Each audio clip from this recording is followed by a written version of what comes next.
ये आकाशवाणी है। अब आप चंद्रिका जोशी से समाचार सुनिए। प्रधानमंत्री नरेंद्र मोदी आज सवेरे 11 बजे आकाशवाणी से मन की बात कार्यक्रम में देश विदेश के लोगों से अपने विचार साझा करेंगे। आकाशवाणी और दूरदर्शन के समूचे नेटवर्क पर मन की बात का प्रसारण किया जाएगा। ये प्रसारण आकाशवाणी समाचार की वेबसाइट www.newsonair.com और news on AIR mobile app पर भी उपलब्ध रहेगा। आकाशवाणी, दूरदर्शन, प्रधानमंत्री कार्यालय तथा सूचना और प्रसारण मंत्रालय के YouTube चैनलों पर भी इसका सीधा प्रसारण होगा। आकाशवाणी से हिंदी प्रसारण के तुरंत बाद प्रादेशिक केंद्रों से क्षेत्रीय भाषाओं में इसका प्रसारण किया जाएगा। क्षेत्रीय भाषाओं में ये कार्यक्रम रात 8 बजे से दोबारा सुना जा सकता है। गृह मंत्रालय के नए अंतर मंत्रालय केंद्रीय दल ने कल हैदराबाद, चेन्नई, अहमदाबाद और सूरत में कोविड-19 की स्थिति की समीक्षा की। दल ने तेलंगाना में हैदराबाद में महामारी की स्थिति की भी समीक्षा की। दल ने राज्य के मुख्य सचिव सोमेश कुमार से मुलाकात की और गचिबाउली में तेलंगाना आयुर्विज्ञान और अनुसंधान संस्थान का दौरा किया। दल ने पूर्णबंदी के पालन और कोविड-19 रोगियों के इलाज से संबंधित विभिन्न पहलुओं के बारे में जानकारी ली। तमिलनाडु में केंद्रीय दल ने कोरोना संक्रमण रोकने के लिए चेन्नई में प्रबंधों की समीक्षा की। उधर गुजरात में 2 केंद्रीय दलों ने कल अहमदाबाद और सूरत में कोविड-19 की स्थिति की समीक्षा की। दल ने दोनों शहरों के जिला कलेक्टरों और पुलिस अधिकारियों के साथ बैठक की और कोविड-19 को ध्यान में रखते हुए पुलिस तथा प्रशासन के कदमों का जायजा लिया। गुजरात में कोविड-19 के अधिक संक्रमित क्षेत्रों को छोड़कर सभी दुकानें, मॉल और शॉपिंग कॉम्प्लेक्स आज से खोलने की अनुमति दे दी गई है। दुकानों के अलावा राज्य सरकार ने 50% कर्मचारियों की संख्या के साथ कंटेनमेंट जोन के बाहर स्थित आईटी और आईटी आधारित सेवाओं को भी अपने कार्य शुरू करने की अनुमति दी है। हालांकि पान मसाला, तंबाकू की दुकानें, चाय के स्टॉल, रेस्टोरेंट तथा नाई की दुकानों को खोलने की अनुमति नहीं दी गई है। राज्य में टैक्सी और ऑटो रिक्शा सेवा भी निलंबित रहेगी। सभी दुकानदारों को मास्क पहनना होगा, सामाजिक दूरी के नियमों का पालन करना होगा। अहमदाबाद, सूरत, राजकोट, वडोदरा और भावनगर में स्थानीय प्रशासन ने कंटेनमेंट जोन घोषित किए हैं, जहां केवल आवश्यक सेवाएं ही खुली रहेगी और यह निर्णय लागू नहीं होगा। अपर्णा खूंट, आकाशवाणी समाचार, अहमदाबाद।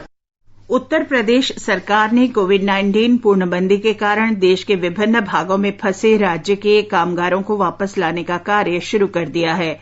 राज्य के एक वरिष्ठ अधिकारी ने पहले चरण में 2224 कामगारों की वापसी सुनिश्चित की है। उत्तर प्रदेश के मुख्यमंत्री योगी आदित्यनाथ ने अन्य राज्यों में उत्तर प्रदेश के कामगारों को चरणबद्ध तरीके से वापस लाने के निर्देश दिए हैं।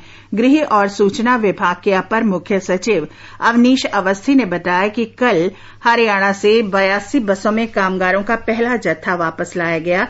11,000 कामगार आज लौटेंगे। अंडमान निकोबार द्वीप समूह में कोविड-19 से संक्रमित लोगों की संख्या 33 हो गई है।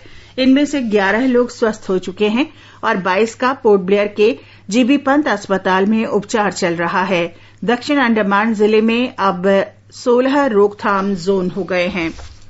देश में शुक्रवार सुबह 8 बजे से शनिवार सुबह 8 बजे तक के 24 घंटे में कोरोना वायरस संक्रमण में 6% की वृद्धि दर्ज की गई है। ये 15 मार्च के बाद से संक्रमण में दैनिक बढ़ोतरी की सबसे कम दर है। देश में संक्रमण के दोगुना होने की दर अभी 9 दिन से भी अधिक है। सरकार ने इसका श्रेय महामारी की रोकथाम के लिए लागू पूर्णबंदी को दिया है। देश में कोविड-19 से संक्रमित लोगों की संख्या 26,496 हो गई है। इस महामारी से 824 लोगों की मौत हुई है। स्वास्थ्य मंत्रालय के आंकड़ों के अनुसार 19,868 लोगों का उपचार चल रहा है। अब तक 5,803 लोग उपचार के बाद स्वस्थ हो चुके हैं और एक व्यक्ति देश से बाहर गया है। आंकड़ों के अनुसार महाराष्ट्र में संक्रमित लोगों की संख्या सबसे अधिक 7,628 है। गुजरात में 3,071 और दिल्ली में 2,625 लोग संक्रमित हैं।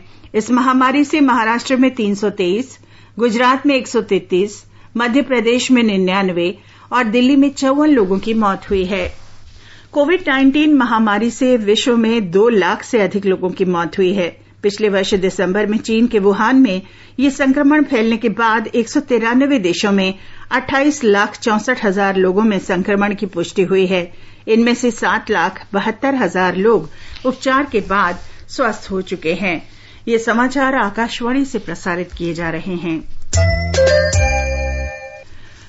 कपूरथला में भारतीय रेल की निर्माण इकाई रेल डिब्बा कारखाना ने 28 दिन के राष्ट्रव्यापी पूर्णबंदी के बाद अपना निर्माण काम फिर से शुरू कर दिया है।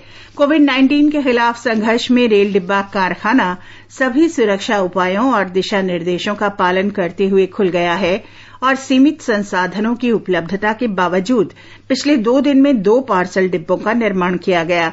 इनमें एक LHB उच्च क्षमता का पार्सल डिब्बा तथा एक सामान और जनरेटर डिब्बा शामिल है। रेल डिब्बा कारखाना परिसर में रह रहे 3,744 कर्मचारियों को काम पर आने की अनुमति दी गई है। गृह मंत्रालय के निर्देशों और राज्य सरकारों के परामर्श के आधार पर भारतीय रेल की अन्य निर्माण इकाइयां फिर से काम शुरू करेंगी। भारत का रसायन निर्यात पिछले वित्त वर्ष के अप्रैल से जनवरी की अवधि के दौरान 7% बढ़कर 2,68,000 करोड़ हो गया है। रसायन और पेट्रो रसायन उद्योग देश में पहली बार शीर्ष निर्यात क्षेत्र बन गया है। केंद्रीय रसायन और उर्वरक मंत्री डीवी सदानंद गौड़ा ने इसके लिए रसायन और पेट्रो रसायन उद्योग को बधाई दी है। श्री गौड़ा ने बताया कि अप्रैल 2019 तक जनवरी 2020 की अवधि में रसायन निर्यात में पिछले वित्त वर्ष की इसी अवधि की तुलना में 7.43% की वृद्धि हुई है। श्री गौड़ा ने विश्व में भारत को रसायन और पेट्रो रसायन निर्माण का प्रमुख केंद्र बनाने की दिशा में उद्योगों का पूरा समर्थन देने का भरोसा दिया है।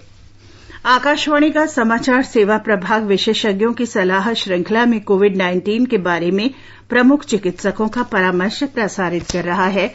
अखिल भारतीय आयुर्विज्ञान संस्थान एम्स के निदेशक डॉ रणदीप गुलेरिया ने आकाशवाणी समाचार से बातचीत में कोविड-19 का संक्रमण रोकने के लिए सुरक्षित दूरी बनाए रखने और बार-बार हाथ धोने जैसे सफाई के निर्देशों का कड़ाई से पालन करने का सुझाव दिया है। हम एक ये नियम बना लें कि अब से आगे से चाहे वो थूकना हुआ, चाहे वो सोशल डिस्टेंसिंग हो, चाहे जब भी घर आए तो हाथ धोएं, जब भी किसी से मिले तो हाथ जोड़ के मिलें और हैंड वॉशिंग रेगुलरली करें। इससे कोविड ही नहीं कई और इन्फेक्शन जैसे स्वाइन फ्लू है या टीबी है ये भी हमारे देश में कम होंगे।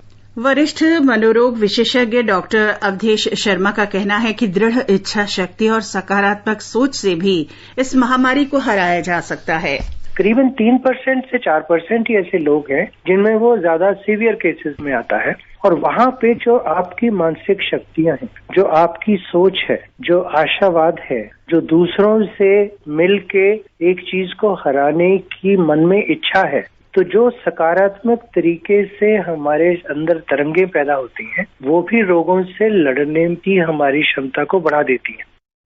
छत्तीसगढ़ की लोक गायिका रजनी रजक ने अपने गीत के माध्यम से इस महामारी का मुकाबला करने के लिए सामूहिक एकता और सहयोग की अपील की है। मिलके देश बचाओ आज रे अलबेला ढोला, कोरोना जंग में डटे है भैया, डॉक्टर पुलिस और जवान रे अलबेला ढोला, देवदूत त्रिदेव महान रे अलबेला ढोला, एक सेवाला करो प्रणाम रे अलबेला ढोला। विश्व स्वास्थ्य संगठन ने कहा है कि अभी इस बात का कोई प्रमाण नहीं है कि कोविड-19 से उपचार के बाद स्वस्थ हो चुके लोगों में दूसरी बार संक्रमण नहीं हो सकता। विश्व स्वास्थ्य संगठन ने कहा है कि अब तक किसी भी अध्ययन से पता नहीं चला है कि SARS-CoV-2 की एंटीबॉडीज की उपस्थिति से इस वायरस के बाद के संक्रमण के लिए रोग प्रतिरोधी क्षमता आती हो। संगठन ने कहा कि एंटीबॉडीज की प्रतिरोधी क्षमता को लेकर जोखिम रहित पुष्टि के अभी पर्याप्त प्रमाण नहीं हैं। प्रसार भारती ने कोविड-19 को लेकर देश भर में संकलित अच्छी और प्रेरणादायक खबरें अन्य जनसंचार माध्यमों को देने के लिए अपना संग्रह उपलब्ध कराया है। पीआईबी ने कहा है कि इन कोरोना योद्धाओं के योगदान की सराहना के लिए प्रसार भारती ने आकाशवाणी और दूरदर्शन के माध्यम से देश भर से ऐसी खबरों का संकलन किया है। इसके साथ ही ये समाचार बुलेटिन समाप्त हुआ।